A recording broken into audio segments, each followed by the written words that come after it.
تعالي تعالي اقولك، كفايه اللي انت عاملاه في نفسك ده. تيجي امي تقول لي انا فاقده الشغف ومكتئبه وماليش نفسي اعمل حاجه. يا ترى ليه؟ وجع كتير من الامهات بيعانوا من نفس الموضوع. ايه هو؟ ماليش نفسي اعمل حاجه، الدنيا سودة في وشي، انا مكتئبه، خلاص فقدت شغفي بكل حاجه، مش عايزه اي حاجه.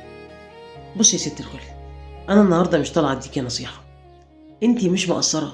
كلمه فقد الشغف دي ما انتيش بتدلعي ولا حاجه، ده جسمك بيصرخ ونفسك بتقولك كفايه، انا استنزفت كل الطاقه اللي عندي، كفايه. حبيبه قلبي، ده مش تقصير منك، اللي بتعمليه في نفسك ده حرام. وده بيجي من ايه؟ بيجي من الامهات اللي بيحبوا ولادهم بزياده شويه، وبيجوا على نفسهم بزياده شويتين تلاته. عايزين الحل؟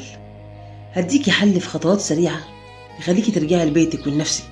خطوات عمليه سريعه في 3 خطوات بس هخليكي ترجعي لنفسك ولبيتك وتطلعي من الحاله اللي انت فيها. ادي نفسك رخصه بانك تقفي، كفايه. بلاش دور السوبر ماما اللي انت عاملاه، وقفي دور السوبر ماما شويه. البيت مش لازم يلمع، الولاد مش النهارده لازم يكونوا مثاليين يعني.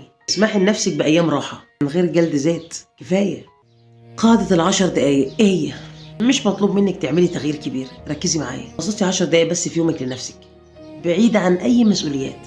اشرب قهوتي بمزاج، اقعد في بلكونه كده بمزاج، اسمعي حاجه بتحبيها، روحي نامي 10 دقايق، روحي ريحي، او حتى كلميني انا. اطلبي الدعم بجد.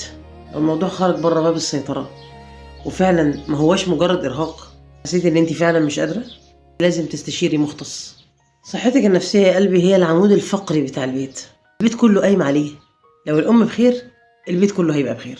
انت انسانه ليها طاقه، ابدأي باصغر خطوه وانا هنا معاكي وجنبك وهساعدك. شعارنا في طفلك يتعلم ببساطه، احنا بنصلح التربيه والضغوطات اللي جايه من ورا التربيه. الاهم ان احنا نحافظ على الام وليها حدود، دي اهم حاجه عندنا، وانتي اهم حاجه عندنا يا ست الكل. يا ريت كل ام بتسمعني وحاسه بالارهاق تكتب لي في التعليقات انا محتاجه راحه. كل واحده فيكم تعبانه تكتب لي في التعليقات تحت انا محتاجه راحه. لما نعترف بتعبنا نبدا فعلا في التعافي. انا بحبكم بجد وبدعي لكم من كل قلبي، يا رب تكون رسالتي وصلت لكل ام محتاجاني.